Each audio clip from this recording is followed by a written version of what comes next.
You have 7 members present, a quorum. Councilmember Jackson is absent. And we are to the meditation and pledge of allegiance. All right, thank you. Is there anybody from council that would like to have someone remembered at this time? All right, seeing none. Okay, we are to a moment of meditation followed by the pledge of allegiance.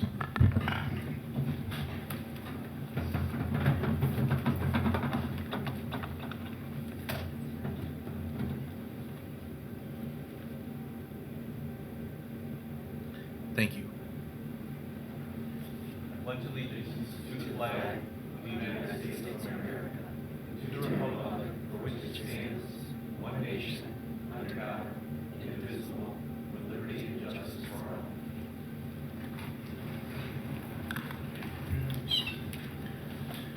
We are to special ceremonies and presentations. We have a tribute recognition of Adrian and Blissfield Railroad Company efforts to clear log jams in the Red Cedar and Grand Rivers. Vice President Hussein. Sure. It looks like we have maybe several people here. Hopefully Chris Bagwell is here. Yep. Okay, fantastic. Come on down.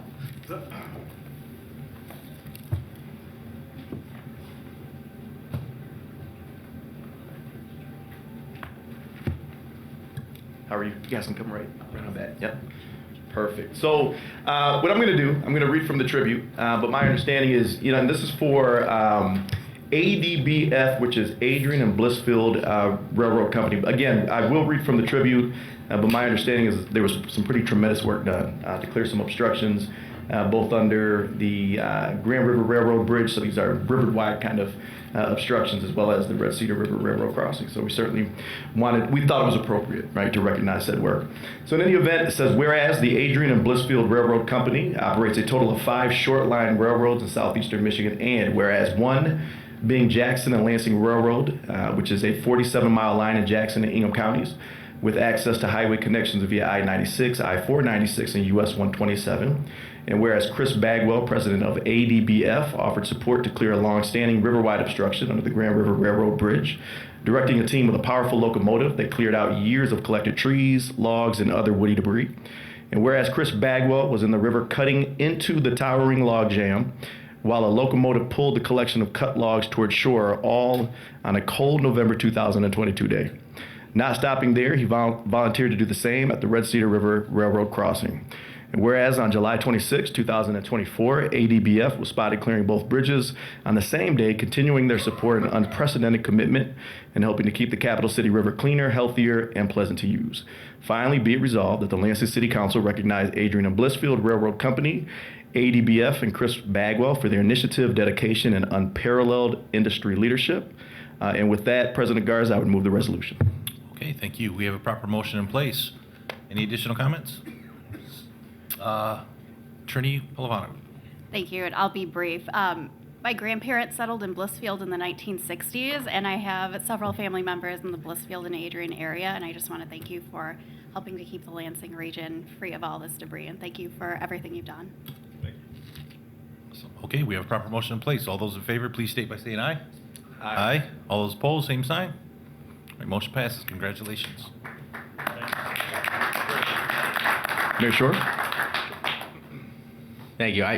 Ditto, right? All of that. I'm not going to repeat everything that the councilman just said, but I do know that when I first came into office, I was told about the Michigan Waterways Stewards, and we heard about people that wanted to clean our waterways, and then I heard kind of more of the story and found out it was because of your efforts that even started.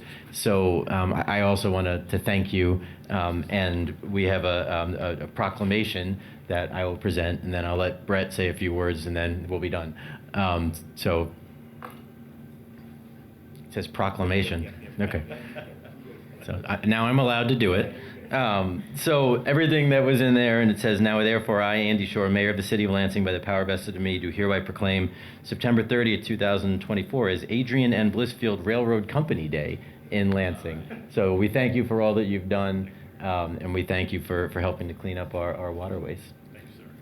Thank you, Mayor. Thank you. Appreciate it. It's all you. As the mayor stated, this is a big part of our city with the city of Two Rivers and all of the things that we want to do, not only on our river trail and our greenways, but also on our blueways with the on the water trails. And I did want to take this opportunity to introduce Mike Dombrowski, who is our park board chair, to talk about our next recognition here. Yep, so my name is Mike Dombrowski. I'm the chair of the park board. We also wanted to recognize, about 2 years ago, we first started hearing wind of someone named Mike Stout and the group that he was founding, the Michigan Waterway Stewards. And then since then, the last 2 years, I have not seen someone in my 8 years living in the city of Lansing with as much enthusiasm for the waterways in Lansing. He's managed to get hundreds of volunteers at this point and organize lots of events around the city, along the river mostly, to help clean up the waterways. And it's really good to see that in Lansing. It's inspiring as soon as you talk to him. It's hard to talk to him and not be excited and get out there yourself and do it the next day.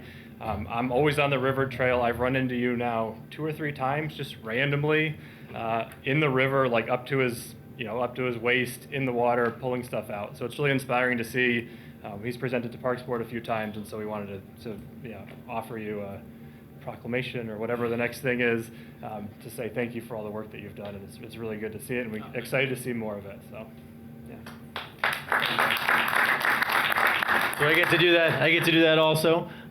So we did a proclamation for Mike because again, my office gets emails every few months from Mike. Hey, come on out. We're going to be cleaning the waterways.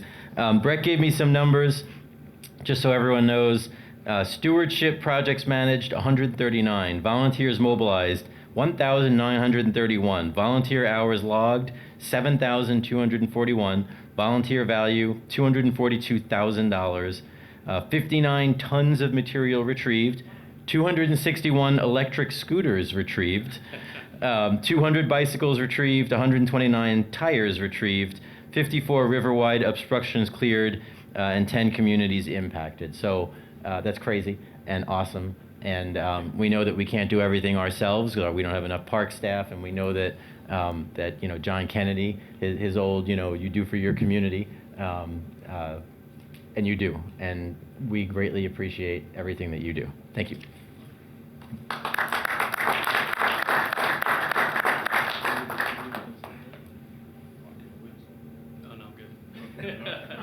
I'll go ahead and knock one out. First and foremost, I'd like to thank everybody for these awards. I wish the rest of the ADBF team who was in the river that day was here to accept these, and I learned a great lesson with that project. I asked Mike in that November. I said, do you have a wetsuit I could borrow? And he said, I got a wetsuit or a dry suit. I learned there's a major difference in Michigan cold water between a wetsuit and a dry suit. But, thank you guys very much for this award. Greatly appreciated. Out of all the towns and the communities we run through, Lansing's our favorite. And Mayor Shore, thank you for all the support you give the railroad. Thank you, everyone.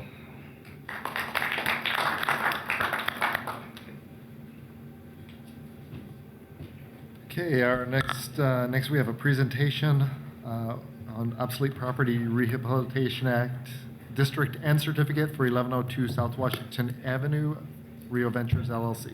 Vice President Hussein. So we actually have representatives from LEDC with us tonight, so we're going to go ahead and bring them into the well. They have been here many nights, so they know kind of the routine. But we had a really good presentation, I thought, at our last DNP meeting. 1102 South Washington, that should sound familiar to a number of folks. We've had a couple plans for that particular property. One fell through. One seemed to stall out just a bit, but here we are again, and hopefully this is the project finally that we'll be able to bring across the goal line. So with that, I'm going to turn the floor over if you want to introduce yourselves and then tell us what we're looking at for a potential public hearing on October 14th. Thank you.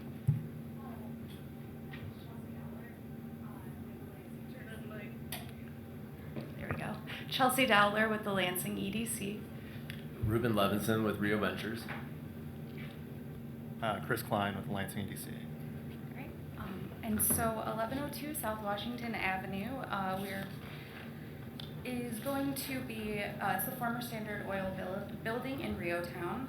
It was determined functionally obsolete July 2020 and proposed to be rehabilitated starting January 1st of 2025. Proposed completion date would be December 31st, 2025. And the exciting elements of it, it's a food restaurant concept, and there will be a really great outdoor space, similar in concept to the Little Fleet in Traverse City. Ruben, is there anything you'd like to add? Yeah, so we've been the main developers from South Street to Elm Street on Washington Ave for the last 5 or 6 years, putting the Blue Owl Coffee Shop in, the salon in. We have our office, Washington Avenue Advisors is down there.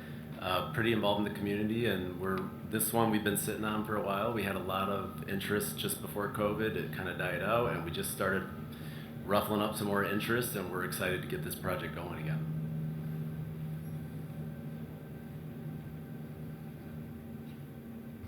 Do we have, well, thanks for being here first and foremost. I know you guys presented to us last Wednesday at Development and Planning. Do we have any questions or comments from council?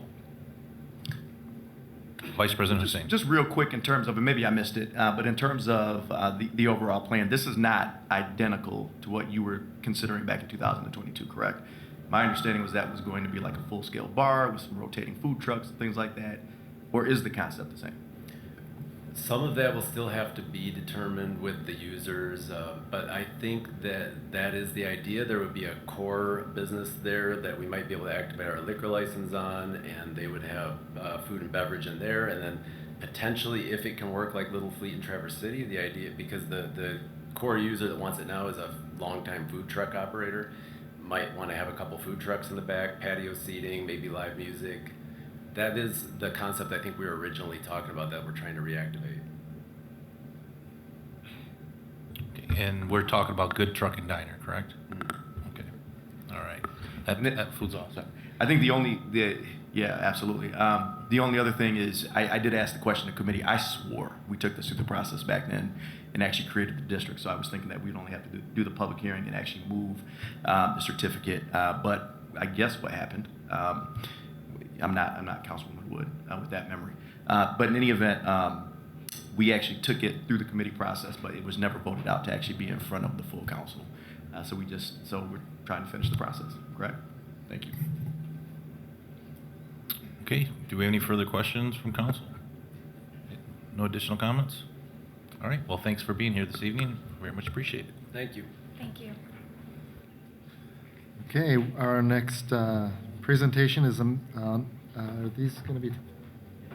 Okay, so we have two that are going to go together. We have amending Part 12, Title 6, Form-Based Zoning Code, and also Chapter 1250 to include accessory dwelling units.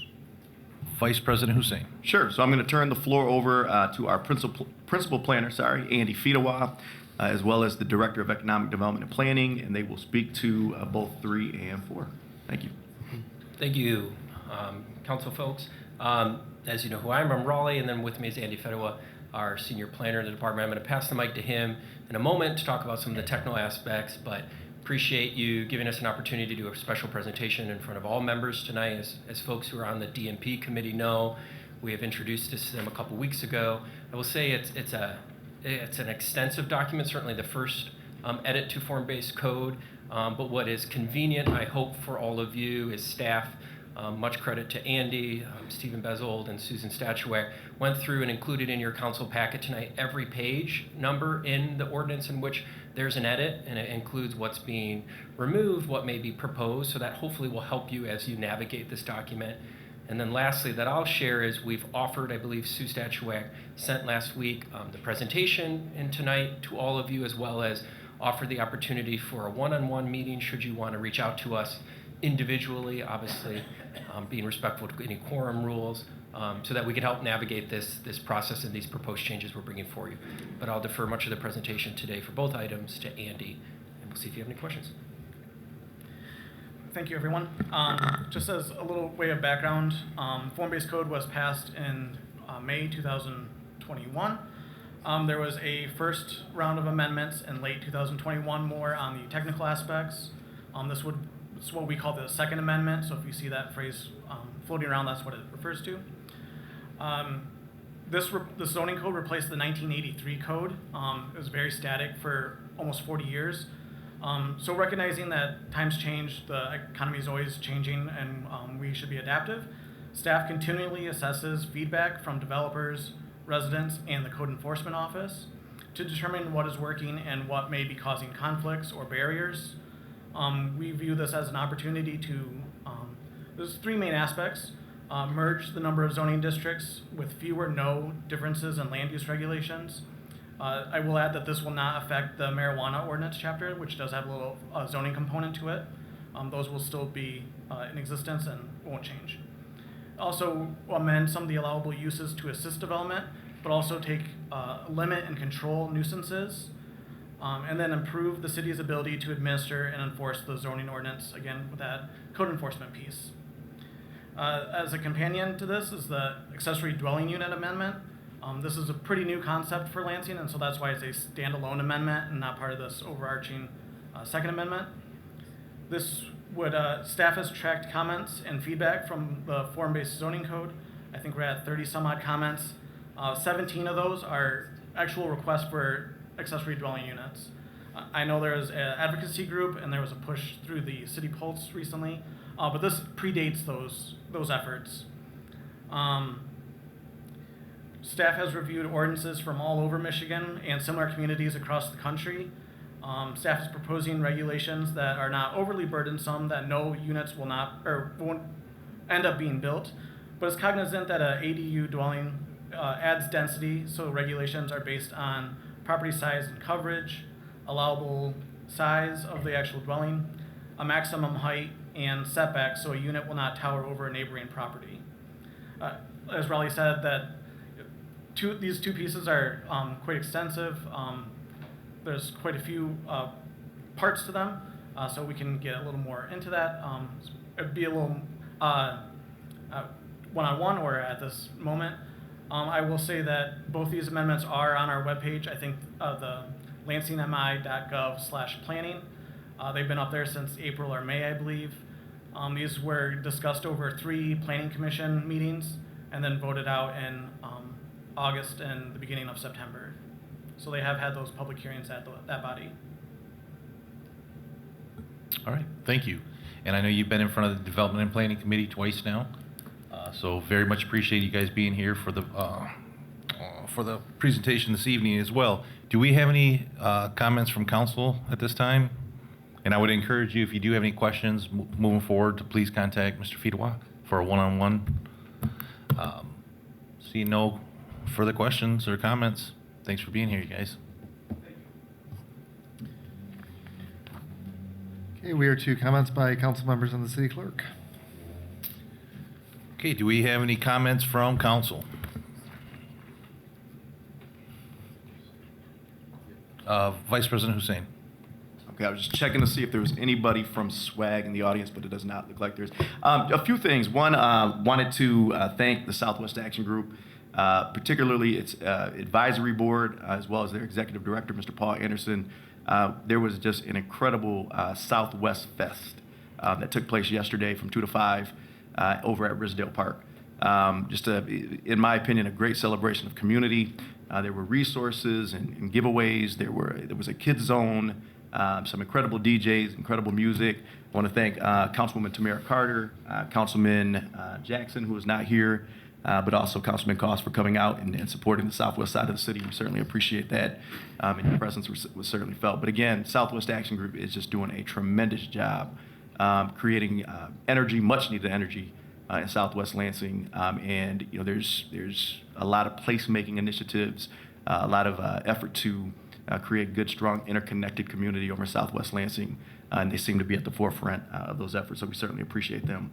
To that end, the SWAG General Membership Meeting, so this is for, if you're listening, folks, you are invited, right? So that is tomorrow, 6 p.m. at 2101 West Holmes. There's a ton to discuss. There's a forthcoming development, which is very exciting, at the northeast corner of Pleasant Grove and Holmes. A number of initiatives that are forthcoming that we certainly would love folks to learn about and folks to participate in if at all possible. And so again, we're hoping to see folks tomorrow night, 6 p.m. at 2101 West Holmes. The Lansing Eaton Neighborhood Organization, we do have the president, Linda Appling, in the audience. I believe we'll be meeting, shake me off if I'm wrong. Okay, perfect. We'll be meeting this Thursday, October 3rd at 6:30 p.m. So this meeting takes place at Wood Creek School at 4000 Wood Creek Lane. And if you live west of Waverly, all the way up to the river, you are part of Lansing Eaton neighborhood, and you certainly are invited, really encouraged to attend. Excellent meetings, excellent information, great networking opportunities. Also, there is a Southwest Lansing cleanup that is happening October 5th from 10 to 12 noon. We'll meet at the Town Square just south of 1910 Food Market on Pleasant Grove and Holmes. Light refreshments will be served. And really what we're trying to do is get that area ready for our holiday in the square and some other events that we host leading into the holiday. The Southwest Lansing Constituent Contact Meeting will take place October 12th, 10 to 12 noon at 5825 Wise Road. That is in the Sandy Allen Room. And there's actually an accessible entrance right off of the parking lot. So we hope folks come out. It's been a while since we've met, so we're excited to get back together and talk about things that are happening in Southwest Lansing. And then lastly, October 17th, there's just a lot of really cool things happening in Southwest Lansing. I apologize for the time, folks. But October 17th at 1 p.m., our South MLK Corridor Improvement Authority will be meeting at UA Local 333, Plumbers and Pipe Fitters, that's at 5405, correct? Right. South MLK. And this authority really is all about driving that corridor forward. And so they are responsible for working to implement the development plan that this council approved, as well as the finance plan that this council approved. And so we certainly want as many stakeholders as possible in the room and at the table as we work to implement those things. Thanks so much.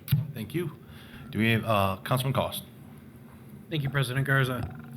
Just two quick things. First, typically Saturday would be the First Ward constituent meeting. Unfortunately, our space is going to be filled this week, so we will not be having a First Ward constituent meeting. I'm sorry that was last minute. I just got the info earlier today. Secondly, I wanted to congratulate a very successful Friends of Lansing's Historic Cemetery Scattered Soul event. It happened yesterday. There were about 100 people there at Mount Hope Cemetery. I certainly learned a lot about many different folks that were buried once at Oak Park and moved to that location. Learned a ton about Lansing history, some of the more famous founding folks from the city, and I appreciate Loretta Stanaway, her work putting that together. It was excellent, and we were actually able to accommodate some folks that had some trouble getting around the cemetery as well. I got to scoot around on a golf cart, but we were doing good things to make sure that she could hear everything. So I appreciate Loretta for also arranging that and making sure that I knew how to drive a golf cart. Thanks. All right, thank you. Do we have any additional comments from council? All right, I got a brief. The South Lansing Business Association is having their annual Team Up to Clean Up event this Wednesday. Anyone interested in making a difference in Southeast Lansing community, children are more than welcome to attend as well, as long as you're with your parents. They will be meeting this Wednesday from 3 p.m. to 5 p.m. at the St. Michael's Episcopal Church. That's at 6500 Amwood Drive between Menards and Target. They do have a rain day for Thursday, but it looks like we're going to have clear weather for this Wednesday. So supplies that will be provided are trash bags and yard waste, debris bags, safety vests available upon request, and disposable gloves. What you should bring is your work gloves, gardening gloves, broom, dustpan, and rake. And that, once again, that is this Wednesday, October 2nd from 3 to 5 p.m. at the St. Michael's Episcopal Church at 6500 Amwood Drive between Menards and Target. Thank you. And seeing no further, Vice President Hussein. And I'm sorry, I thought I saw Michael Lynn in the audience, and I was wrong. But so I certainly want to announce this on October 9th from 12 to 1 p.m. They are actually hosting the first Lansing 360 collaborative meeting in person. And so this group has been meeting regularly online. It's a group of stakeholders that come together to talk about gun violence and efforts to curb gun violence right here in the city of Lansing. They are doing incredible work. A number of people at this day has been involved. I know the mayor's been involved in that work. But again, and Mike Lynch certainly Am I wrong? He's not out there. Okay. Lights are kind of bright. But certainly deserves a lot of credit for pulling that group together, advocating for this effort. But again, this is the first in-person meeting, and this will be at Foster Community Center, room 213. Again, that's October 9th from 12 to 1 p.m. Thank you. Thank you. And City Clerk. Thank you, President Garza. Just want to make sure everyone's aware that the election has started. Over 21,000 ballots went in the mail on Friday, and about 95% of them hit people's mailboxes on Saturday. So we've already gotten several hundred returned. So you can go ahead and return that ballot. Make sure you do sign the outside of the return envelope. And make sure you use a City of Lansing drop box if you're going to use a drop box. They don't magically migrate from Delta Township or Delhi. You need to use, please, a City of Lansing one so that it will get to us. Also, postage is free if you choose to use the U.S. mail. And we will have early voting coming up toward the end of October. As well as Election Day, so plenty of opportunity to vote. If you do want to get a ballot mailed to your home, there's still plenty of time. You can go to lansingvotes.gov to find out how. And with that, we are to community event announcements. If anyone in the audience has a community event, we'll give you 1 minute to tell us the details.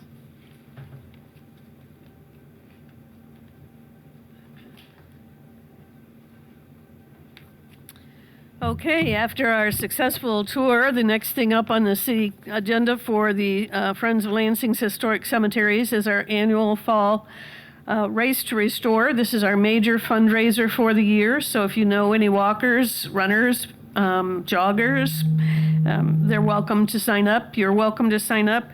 It's on Saturday, October 26th at 10 a.m. inside Mount Hope Cemetery. There's a 2-time around the track race diagram that we use to have people follow. And you can register online at runsignup.com under Race to Restore or on our website at lansingsemfriends.org. So again, that's Saturday, October 26th at 10 a.m., Race to Restore, 5K inside Mount Hope Cemetery. Thank you. Other community events?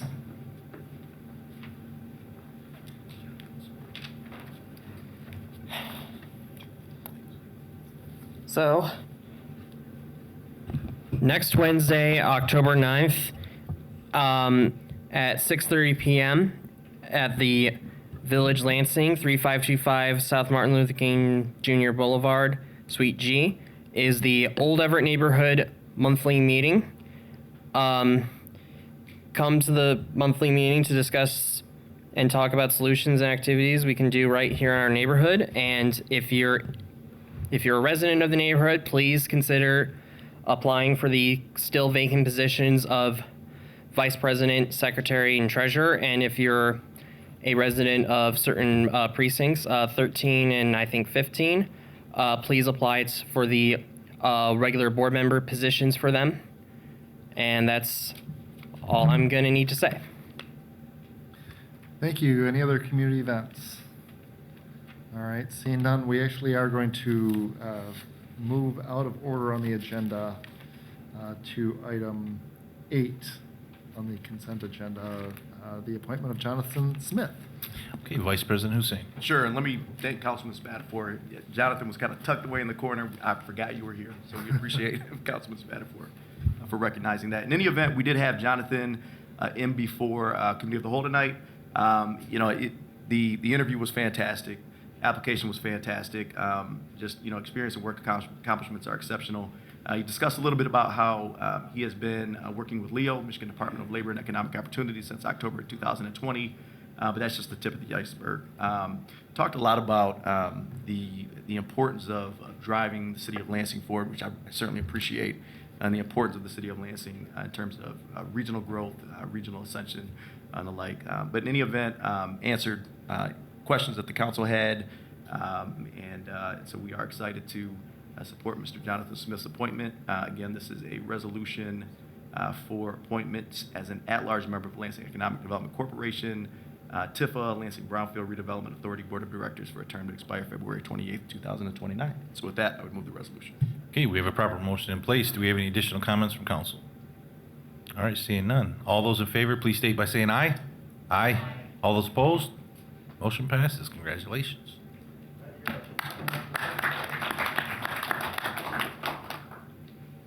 Raise your right hand and repeat after me as go along. Okay. I do solemnly swear I do solemnly swear that I will support the Constitution of the United States that I will support the Constitution of the United States and the Constitution of the State of Michigan, and the Constitution of the State of Michigan, and that I will faithfully discharge the duties and I will faithfully discharge the duties of the office of Economic Development Corporation, Tax Increment Finance Authority, Tax Increment Finance Authority, Lansing Brownfield Redevelopment Authority, Board of Directors, according to the best of my ability. according to the best of my abilities. All right, congratulations. Thank you. passed the test. Appreciate it. Sure.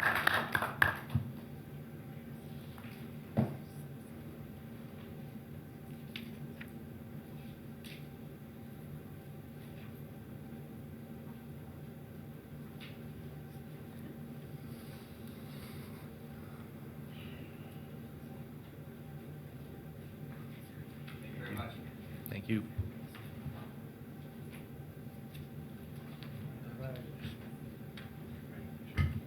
So we are now to speaker registration for public comment on show cause hearings as well as legislative matters. So we'll give you about another minute or so to sign in. So the show cause hearing is item 6, and the legislative matters are item 7, which is a public hearing, as well as 8 through 17.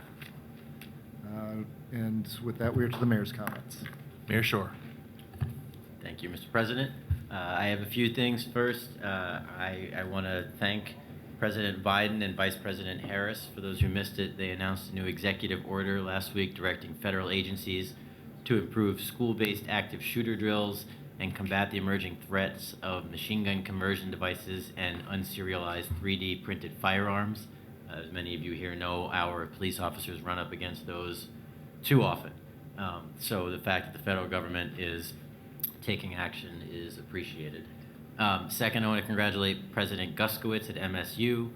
He had his invocation, and in his speech, he actually mentioned connecting Michigan State University with Lansing kids in the same way they do with Detroit kids, and that's good because we certainly want as many kids as we can going to MSU and being able to apply. And he also talked about working regionally with Lansing and other communities, so it was great to see the new MSU president recognizing partnerships with Lansing, so I appreciate it. I want to congratulate the Hmong Family Association for their New Year's celebration over the weekend. I want to congratulate Mikey 23 on a terrific gala. The Cafecito Caliente Awards happened, and I want to congratulate everyone there, especially our very own Councilwoman Pelivanoglu, who won one of the 7 awards and was very deserving, so congratulations, Councilwoman. For upcoming tomorrow, our newest round of firefighter postings opens tomorrow. As you all know, last time we opened it, we had 17 candidates that we brought in. So we are looking forward to applications. So I know several of you here are interested. I know Council President Garza has expressed interest in many of you. So if you know anybody who's interested in being a Lansing firefighter, whether EMT or paramedic or someone who's certified from another community who is interested in coming here, which I've had a few, please reach out and tell them that tomorrow, October 1, our most recent posting opens. Adding to that, October 24th, so in a few weeks, we'll have our Neighborhood Resource Summit at Let's from 6 to 8 p.m. Even sooner, this Wednesday, we have a Housing and Resource Fair at Foster at 5:30 p.m., so please share that with your constituents and folks out watching this. I hope you'll come and get any housing and resource needs you need on this Wednesday, and then on the 24th at our Neighborhood Resource Summit. And then finally this Thursday, we are going to be finally converting Washington Park into Stabenow Park officially. I know I had talked about it last year, my State of the City, but we're ready to do it. Senator Stabenow will join us, as I understand, her mother and some family, and we'll get to dedicate Washington Park into Stabenow Park, and I'm excited about that. And then that night, is a night to remember with the Boys and Girls Club down at 4315 Pleasant Grove at 5 p.m. And certainly I know we all want to support our Boys and Girls Club in Lansing, in South Lansing, but in Lansing. That's what I've got. Very excited for all the things, and I appreciate it, Mr. President. All right, thank you, Mayor Shore. Okay, that takes us to the show cause hearing, which is item 6. Orders to make safe or demolish to the owners of 1044 Ontario. Councilman Cost. Thank you, President Garza. Quickly, this was 1044 Ontario Street. The listed taxpayer is Jordan Craig. This original red tag date was 7/19 of 2016. It was ordered make safe or demolish by 7/23 of 24. At this time, there are no current permits or permit activity on this property. The SEV is $32,100. The estimated repairs are $71,253. Okay, we have Jordan Craig to speak on this, and you have up to 3 minutes, sir. How you doing? Jordan Craig, 1044 Ontario. I'm working to get it finished up. I actually did have some permits that were pulled, or I was told were pulled since my last public safety meeting last week. And it is red tagged. It's not unsafe in any way. It's not fire damage, structurally sound. But I am working on it to get it finished up and get this up to code.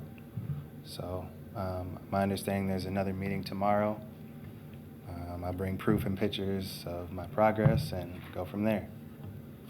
All right, thank you. Thank you. And okay, now to public comment on legislative matters. And as I indicated, that's items 7 through 17 on the agenda. Item 7 is a public hearing on Z1 2024 3724 Pleasant Grove Road rezoning from R3 suburban residential to MFR multifamily residential district. Vice President Hussein. Sure. So this is a request for a rezone. The applicant in this case is WM Investments LCC. We actually had the proprietor Brent Wheeler in when we introduced and set this public hearing. Talked to a little bit about his history in the area. In fact, he went to Dansville High School, graduated from Michigan State, and used to live on Allen Street. He talked about how he owns several Airbnbs in Lansing, does quite a few flips, and that he's actually owned this particular property since 2017. He had originally wanted to rezone the property in order to build 14 units situated over 3 buildings, and these would be row homes. Was told by planning that the site simply couldn't accommodate that many units, so they have scaled down, and he is now looking at the potential of 10 row homes situated over 2 buildings, and although there's only a requirement for 22 parking spaces, they are looking at actually creating or establishing 25 parking spaces in that particular location. There is an existing single-family home there as part of this project, proposed project. They would be demoing that. In terms of surrounding land use, to the north there's a City of Lansing Fire Station. To the south, the Board of Water and Light Substation. To the east, there's a single-family residential lot, and to the west, multifamily residential. Surrounding zoning is R3 suburban residential to both the north and the south, as well as, to the east is multifamily residential, and to the west, there is actually a distinction that's suburban detached residential. Master plan calls for low-density residential development in this particular, or I should say for that particular lot. There were a few questions I wanted to talk about real quick when we introduced and set this. We asked if these would be rentals or condos, and if they were rentals, who would manage.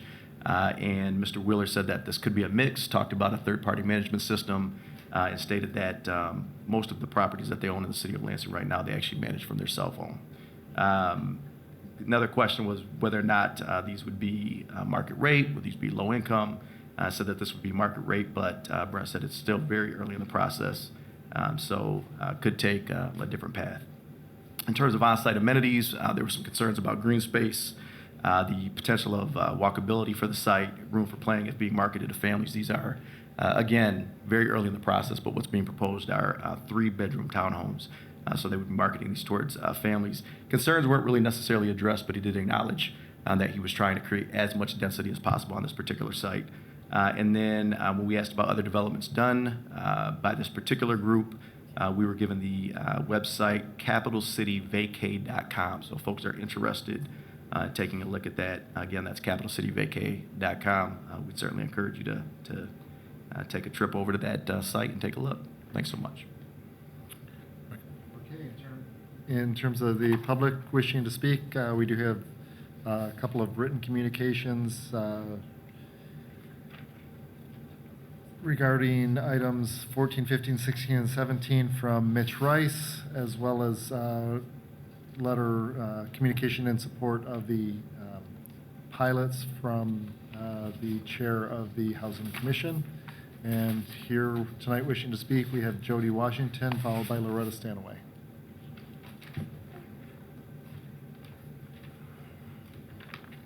Hi, excuse me, Jody Washington. Of course, I'm going to talk about those pilots. And I'm a hard no. I hope to God you all are hard no. LHC has managed Leroy Fro, 3200 South Washington, Waverly Place, Hildebrandt. I'm not sure about Waverly Place, but we have had deaths at all of those properties where they have managed. They sold their sites, their 200 and some scattered sites, because they couldn't afford to manage them, but now they want to get into development and manage that. Clearly, they can't afford that either. And Andy, I'm going to say to you, stop these pilots. We have no plan for keeping people housed once we get them in here. We need a plan, and not by people that make their living off poverty. Billions are made off poverty. You need a plan, and you need people at the table that have grown out of poverty and know how it's done. I have friends now who have 3 generations with housing vouchers. Grandma, mama, and the granddaughter. You're not fixing the problem. You're not going to build your way out of this problem. We don't teach them how to stay in housing. You can give them all the services in the world and all the referrals, because that's really what services are referrals. And the people you're referring to don't have the capacity, and sometimes they don't have the ability to help anybody. But that's their job, and that's how they all get incomes. I had a homeless woman tell me yesterday that you all need to figure it out. She's housed and she struggles. She struggles, but she is a miracle. And she said, you're setting them up for failure. You take them from the tent to the shelter that is right by the tent, and then you put them in an apartment that's right by the shelter. Who do you think they're hanging out with? The people they knew in the tents. The same drug addicts, the same mentally ill. That's their culture.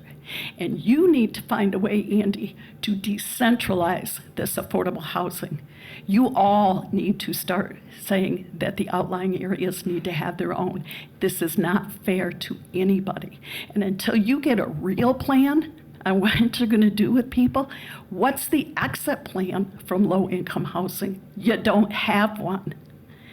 This needs to be multi-pronged, well thought out. You need people at the table that know what they're talking about, not the community activists that came from Grand Ledge, but people that have struggled out of poverty, because there is a method to having it done.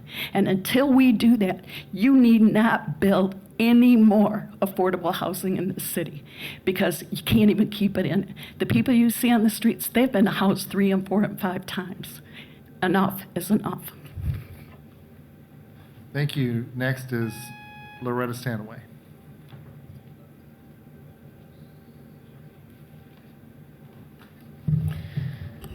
Okay, first off, affordable or accessible Loretta, dwelling. hold on a second. We got something going on with City TV.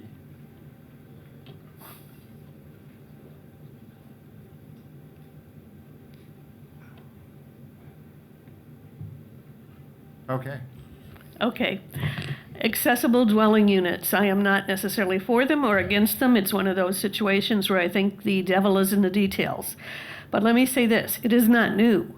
I bought my house in 1983, and on the electrical panel, on the back of the diagrams, there was a hookup for what had been a granny unit or accessible dwelling unit, mother-in-law's unit, whatever you want to call them, in the back 40 of my property. It wasn't there when we bought and moved in, but it had been there and it was on the electrical panel in 1983, so no, it is not. Secondly, handicap accessibility, parking patrols, excellent idea. The worst offender in the city of Lansing for inaccessible handicap parking spots, particularly in winter, is the city. In front of City Hall. I have been out there many times in front of City Hall when the handicap parking spaces were covered with ice and dirt 6 and 7 and 8 inches deep. DEI. This is not going to be a popular thing for me to say, but it is the truth, the reality. You're talking about spending hundreds of thousands of dollars on DEI, and the national trend is going away from DEI because it is not proven to be useful or successful. So you're talking about spending money that nationally the trend is going in the opposite direction from that. Warming and cooling center, again, that's an issue that absolutely has to be dealt with. There needs to be something in place. But let me point out that it needs to be accessible 24 hours a day, not just for the homeless, but for the homed people whose power goes out in the winter in an outage situation, and there needs to be cots. There has to be a way for somebody to lay down and sleep, or at least lay down. So we need 24/7 availability for all the people who, whether they're housed or not, need some place to go when it's too hot or too cold to stay in their own home if they have a home. And as far as the pilots go, no, no, no, no, no, no, no. Thank you. That was our last speaker for this segment. So we are to the referral of the show cause hearing, item 6. Public safety. And the referral of the public hearing, item 7. Development and planning. All right, then we are to the consent agenda. Vice President Hussein. Sure, and so we have actually taken care of 8 as well as 9, so that leaves us a balance of number 10, nonprofit recognition for Michigan Peace Team. Number 11 is setting a public hearing on obsolete property rehabilitation act district for 1102 South Washington Avenue, and that public hearing would be October 14th. And number 12, setting a public hearing on obsolete property rehabilitation act certificate for the same property at 1102 South Washington Avenue. In both instances, the applicant, is Rio Ventures LLC, and that public hearing would be October 14th as well. With that, I would move the consent agenda. Okay, thank you. We have a proper motion in place. Do we have any additional comments from council? Seeing none, all those in favor, please state by saying aye. Aye. All those opposed, same sign. All right, motion passes. Okay, then we are to resolutions for action. We have item 13, budget priorities. Vice President Hussein. Sure. I'm not going to go obviously through the budget. We had a lot of, the document had a lot of conversation in committee of the whole. The committees standing committees had respective conversations and did a great job, I think, putting their priorities together. There were some amendments on the floor as part of committee of the whole, a couple corrections, additions, things of that nature. But for folks that in the viewing audience, this is a process that really is necessitated by the city charter. So what we do as a city council is we actually put forth budget priorities. We like to call it a wish list to the administration. Per the charter, that has to happen by October 1st of each year.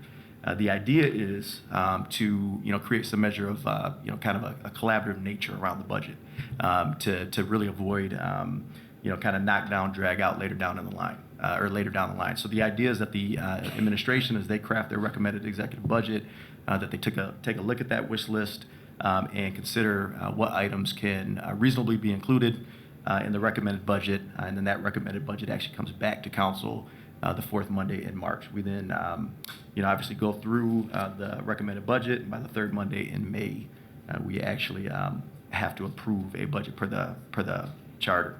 It was discussed that there was some $4 million of wish list items as part of this priority list.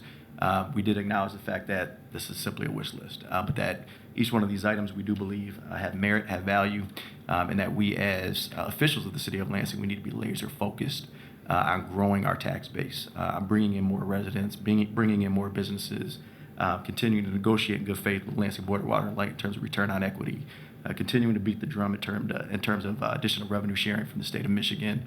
But we constantly have this discussion about paring back. And at some point, we need to have a vision about growing this city and growing our tax base so that we can start to include some of these absolute necessity type items. So with that being said, I would move the document. Okay, we have a proper motion in place. Do we have any additional comments or questions? Seeing none. All those in favor, please state by saying aye. Aye. All those opposed, same sign. Motion passes. Okay, we are to ordinances for introduction and setting public hearings. Item 14, we have an ordinance of the City of Lansing, Michigan to repeal and replace the existing zoning ordinance and map being Part 12, Title 6 of the Lansing Codified Ordinances in its entirety, except for Chapter 1300 marijuana operations with a form-based code and zoning map. The ordinance is read a first time by its title and referred to the Committee on Development and Planning. Vice President Hussein. Yep, so we just had a presentation on this. So what I'm going to do is actually move for the setting of the public hearing on October 28th. But before I do that, there was an offer by the department for folks to, well, first of all, let me back up. I thought Mr. Fedawa in the department, I think I heard it as Fedawa tonight. I've been saying Fedawa for the last, I don't know, several years. So if it is Fedawa, I apologize, Andy. But in any event, did an incredible job, I think, putting a document together to help us understand kind of the complexity of this Second Amendment, because it's large in terms of the actual amendment. But the other piece is he actually offered to sit one-on-one with folks. And what I would do is highly encourage, the public hearing is October 28th, but I'd highly encourage each person at this dais to take him up on that. I think it is our responsibility to understand this, to digest this, and then to take this to our constituents, whether that be at neighborhood meetings, constituent contacts, and the like. There's a very, and there's nothing wrong with this, there's a very small vocal group that has been pushing most of these changes for quite some time. And again, nothing wrong with that, but I want to make sure that we have really broad-based input from around the city, because again, these amendments are substantial and will impact the city moving forward. So with that being said, again, number 14, what we're looking to do is set a public hearing for October 28th. So I'd move the resolution. Okay, we have a proper motion in place. Do we have any additional comments? Seeing none, all those in favor, please state by saying aye. Aye. All those opposed, same sign. All right, motion passes. Okay, we have item 15, an ordinance of the City of Lansing, Michigan to amend the Lansing Codified Ordinances by amending Part 12, Title 6, Chapter 1250 to add 1250.04.08, allowing for accessory dwelling units on parcels in certain zoning districts with principal use of single-family dwelling. The ordinance is read first time by its title and referred to the Committee on Development and Planning. Vice President Hussein. Sure. And again, we want to thank Mr. Fedawa, we want to thank Director Van Fossen, and also our zoning administrator, Susan Statuick, who have, I mean, they've been just fantastic again and been involved with the committee process. We certainly, we're not in a rush to get through the committee process, and so we asked them to come a few different times in front of committee to make sure that committee members understood, again, both items number 14 and 15, so that we could, with good conscience, move it on to this body. So in any event, what we are looking to do is to move, set a public hearing, and again, that would be October 28th. We're not going back, folks. October 28th, thanks. Okay, we got a proper motion in place. Any additional comments from council? All right, seeing none, all those in favor, please state by saying aye. Aye. All those opposed, same sign. Motion passes. Not going back.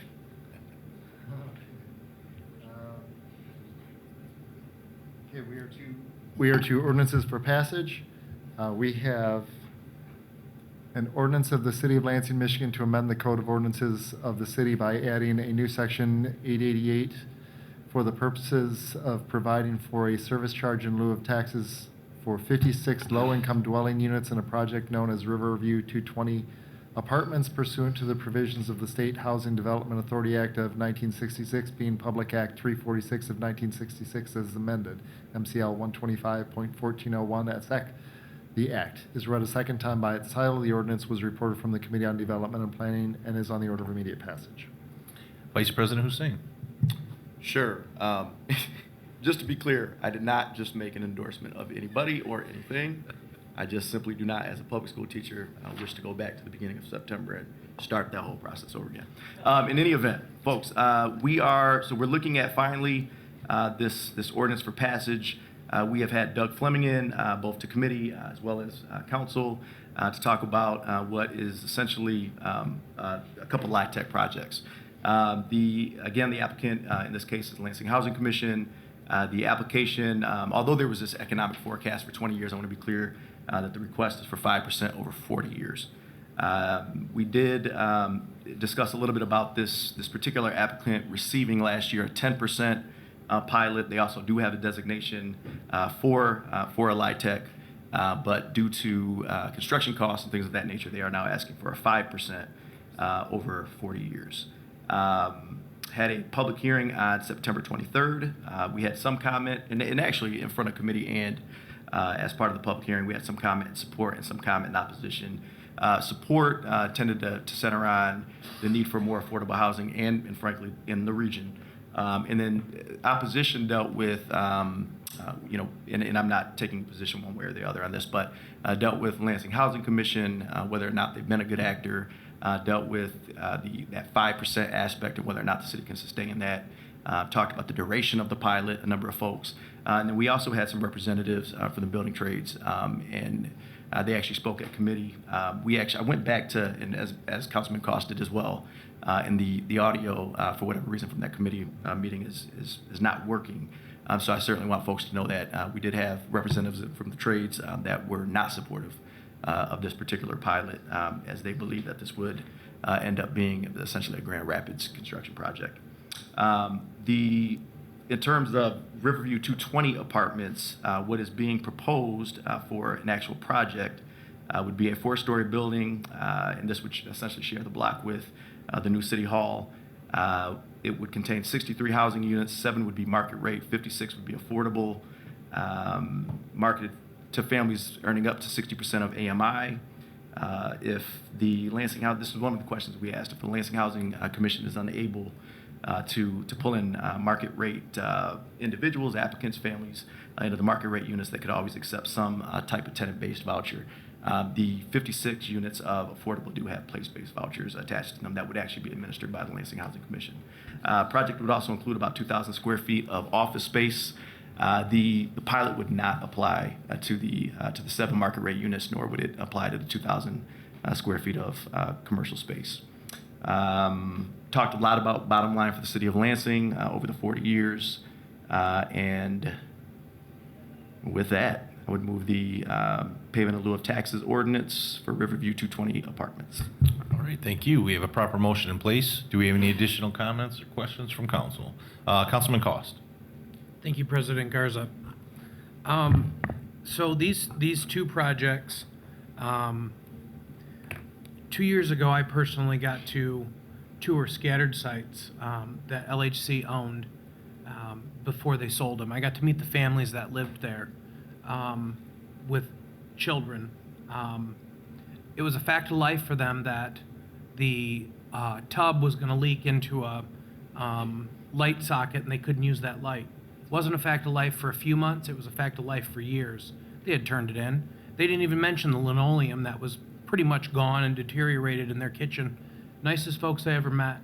The house had mold in the basement, it had all kinds of problems. Unfortunately, that wasn't the only one that was in that bad a condition. Children were in these houses. That was 2 years ago. You look at the meeting minutes from their recent meeting for 3200 South Washington, which is also one of LHC's buildings. No ventilation in the bathroom, mold under the cabinets. I think by far the most concerning was the accusation of being sexually harassed by the staff. Obviously, they have not cleaned up their act. When I first got on council and Doug Fleming came here, and I said, some would suggest that you are a slumlord. Obviously, he didn't hear that. Now, none of those things can factor into my decision on this pilot, but I think that it needed to be said, said clearly. In any event, that aside, I will not be supporting a pilot. for LHC. I do very much believe that we have a need for affordable housing in this region. We are building it as quick as we can. But I am hell-bent on not giving a break to someone that is not giving a break to their own people. Thank you. All right, thank you, Councilman Cost. Do we have any additional comments or questions from council? Seeing none, we do have a proper motion in place. All, roll call vote. On the ordinance, Councilmember Carter. Councilmember Garza. No. Councilmember Hussein. No. Councilmember Cost. No. Councilmember Palavanoglu. No. Councilmember Spatafor. Councilmember Brown. No. 7 yeas, 0 nays, the ordinance is not adopted. That takes us to the next item, which is, I thought I said 7 nays. 7 nays. 0 yeas. The ordinance is not adopted.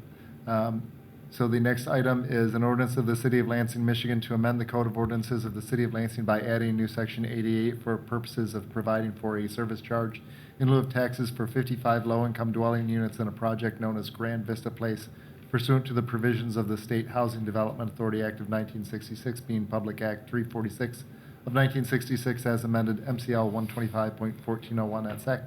The act is read a second time by its title. The ordinance was reported from the Committee on Development and Planning and is on the order of immediate passage.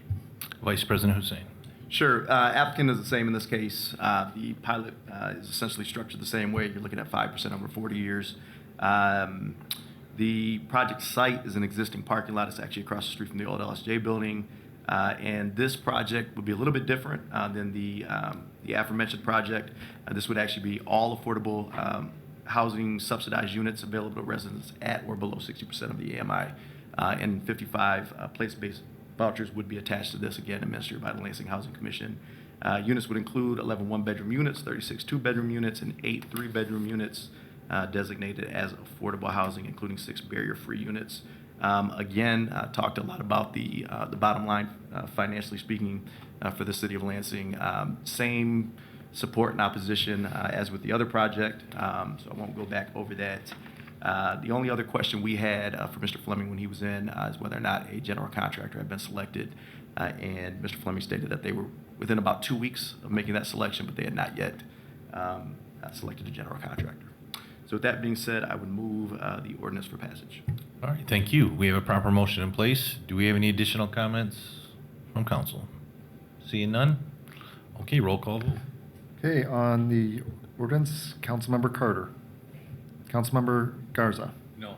Councilmember Hussein. No. Councilmember Cost. No. Councilmember Palavanoglu.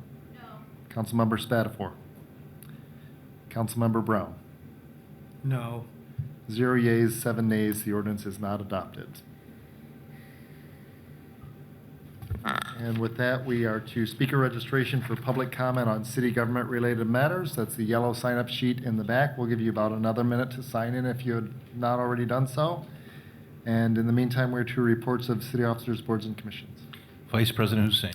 I would move that all items be read as, or considered as read in full, and that the appropriate referrals be made by you, President Garza.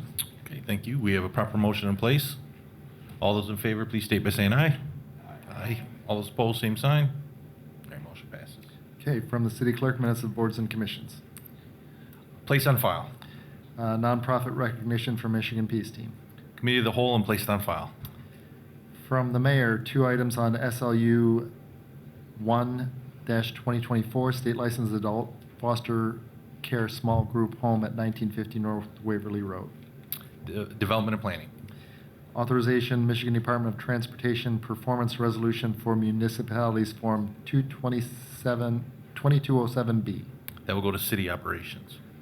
We have several traffic control orders. Number 24-07, a stop sign at Astor and Palmer. Number 24-08, regulate parking along 1100 North Washington. Numbers 2403, 2404, and 2405 to regulate parking along West Washtenaw. And number 2307 to regulate parking along Cascade, Dory, and Red Cedar Parkway. Those will all go to City Operations. We have a sole source purchase. Public Service Department requests Wonderware Software as the vendor for supervisory control and acquisition system for the wastewater treatment plant. Ways and Means and Internal Auditor. And communications and petitions, we have a claim appeal for claim number 2081, James Davis for $625 in trash fees. City Operations. And we have a joint reappointment, Ayanna Neal and Jacqueline Straub to the Ingham County City of Lansing Community Corrections Advisory Board. Public Safety. And we are to motion of excused absence. Vice President Hussein. Would move for an excused absence for Councilman Jackson. Okay, we have a proper motion in place. All those in favor, please state by saying aye. Aye. All those opposed, same sign. All right, motion passes. And we are to remarks by council members. Do we have any additional remarks from council? All right, seeing none. Remarks by the mayor. Mayor Shore? All right. Okay, then we are to public comment on city government related matters. First, we have Loretta Stanaway, followed by Daniel Arnold.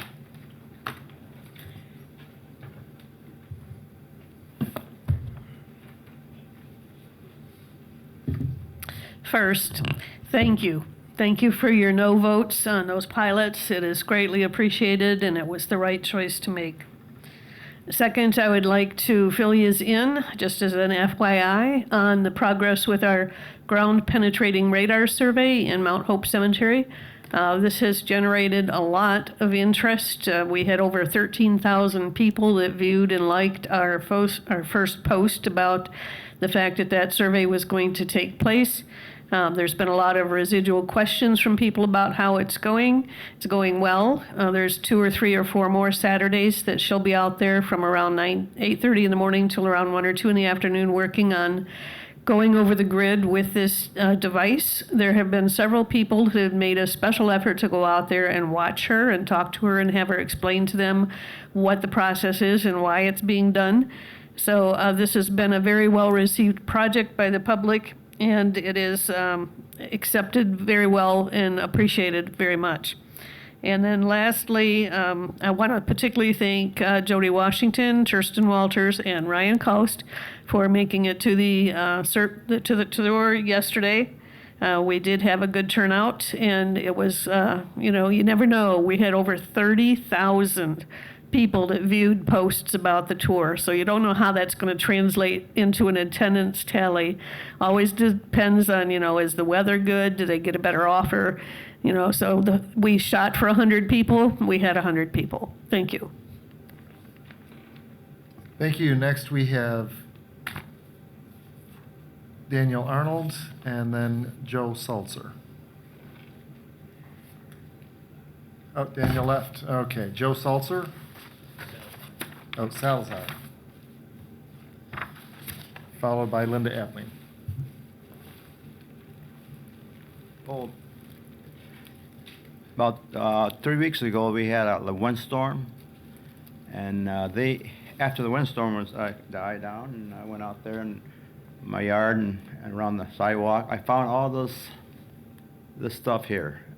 I think these are the things that I'm talking about is the installations of power lines used a long time ago, and they're falling apart, and I think it's got asbestos.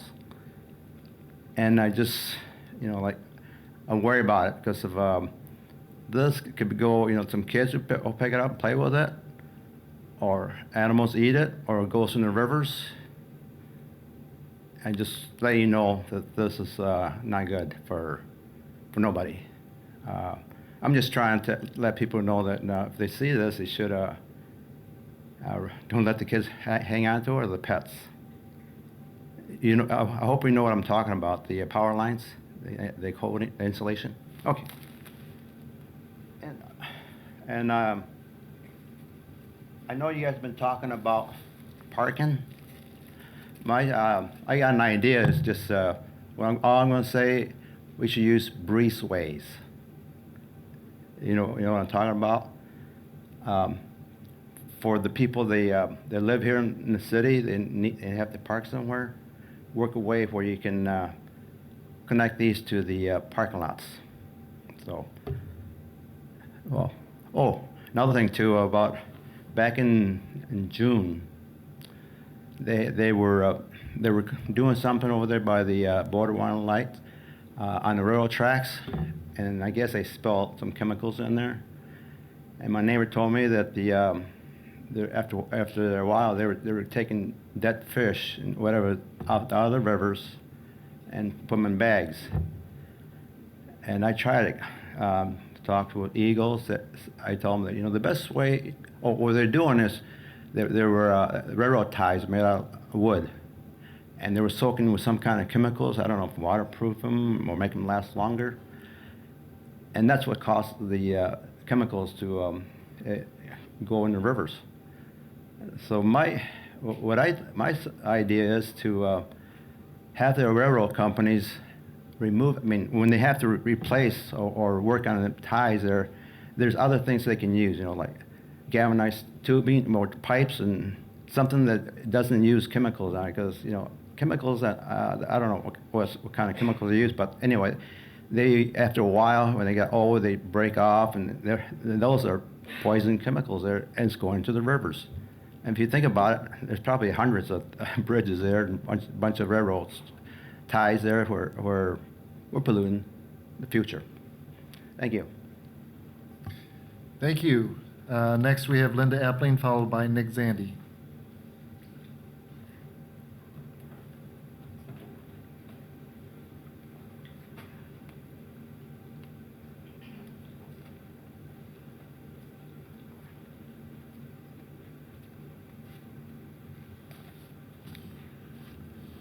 Hello, my name is Linda Appling, and I live in the city of Lansing in Eaton County. Today I'm here to talk about taxes, and frankly I'm here to talk about the proposed tax increase by Eaton County. Now, I would like to tell you that Eaton County, they want to, as you're aware, increase taxes by 3%. This will result in a total property tax for me in terms of 8% for Eaton County. Eaton County says they need the increase to pay for services such as the sheriff's office and other various services such as bus and/or etc. Frankly, since I live in Lansing, Eaton County, I receive such services via the taxes I pay to the city. Thus, I would be taxed twice for services, one of which I'm pretty certain Eaton County wouldn't give a penny to the city of Lansing for my services, and I know they would not. So therefore, they would take my money and give it to the other areas of Eaton County that do not want to tax themselves to pay for their services. Based upon this, I see absolutely no reason to support such a tax increase. Thank you. At least by the city of Lansing residents in Eaton County. Thank you. Next, we have Nick Zandy, followed by Jody Washington.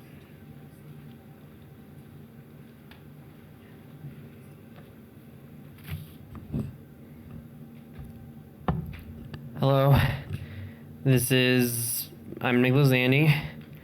Gonna try to be as calm as possible, but I am pretty disappointed in I want to speak on what the Charter Commission's doing right now, since I'm not going to be attending most of those meetings because of Citizens Academy, coinciding with it at least.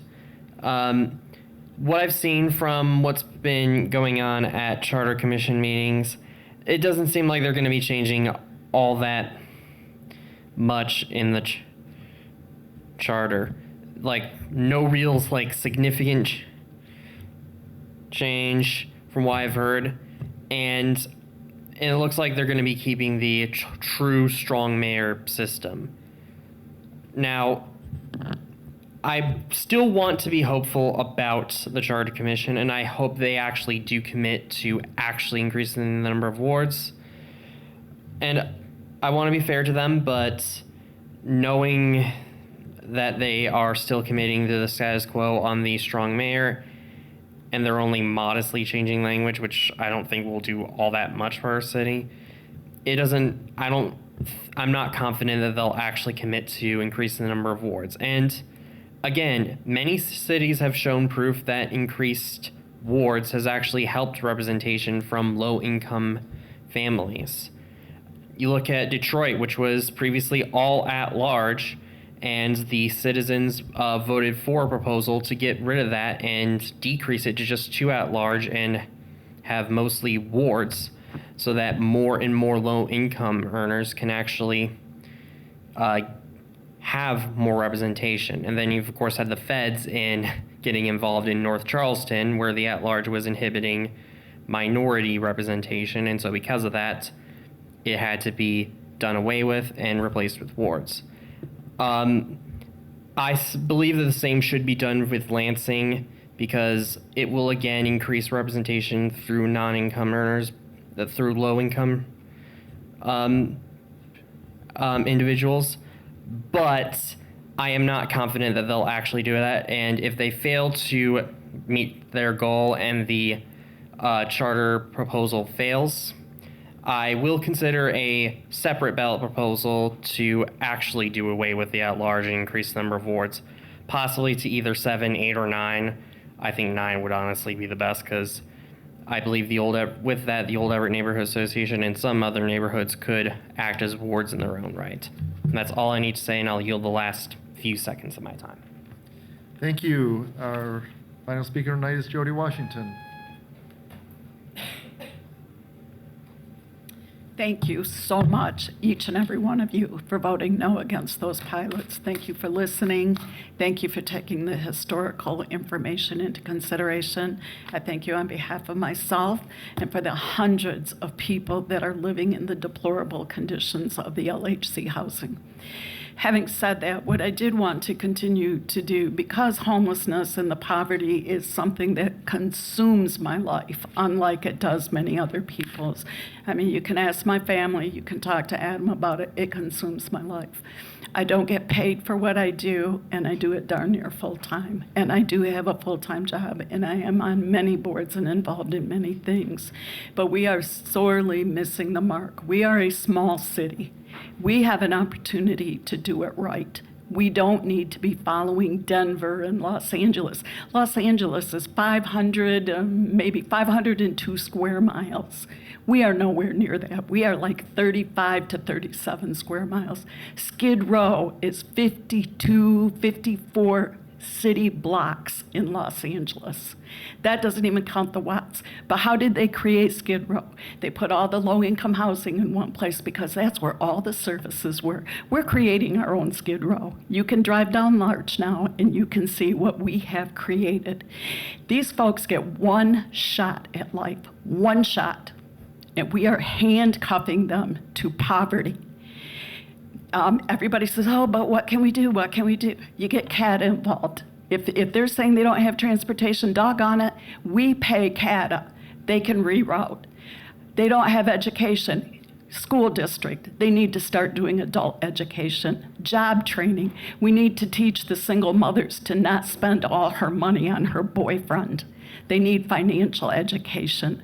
But we are handcuffing them to poverty with their housing vouchers, with their food cards. They know nothing else. And like I said, we are now seeing our 3 and 4 generations because we're not helping them to have the life that we have. They deserve scaffolding. They deserve mentoring. They don't deserve to just have everything handed to them. I grew up in that, and there's no dignity. There is no dignity. Do not think you're helping them, because you're not. It's embarrassing, it's humiliating, and it follows generations. So Andy, I know we had a homeless ad hoc committee. Nothing came of that. I know Kim Coleman desperately wants to change the trajectory, but we can't keep doing what we've been doing for 50 years now and think something different's going to happen.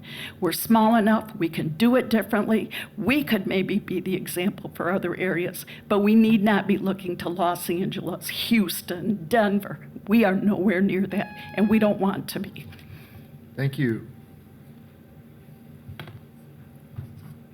Okay, no further business on the agenda. We are adjourned. Go Lions.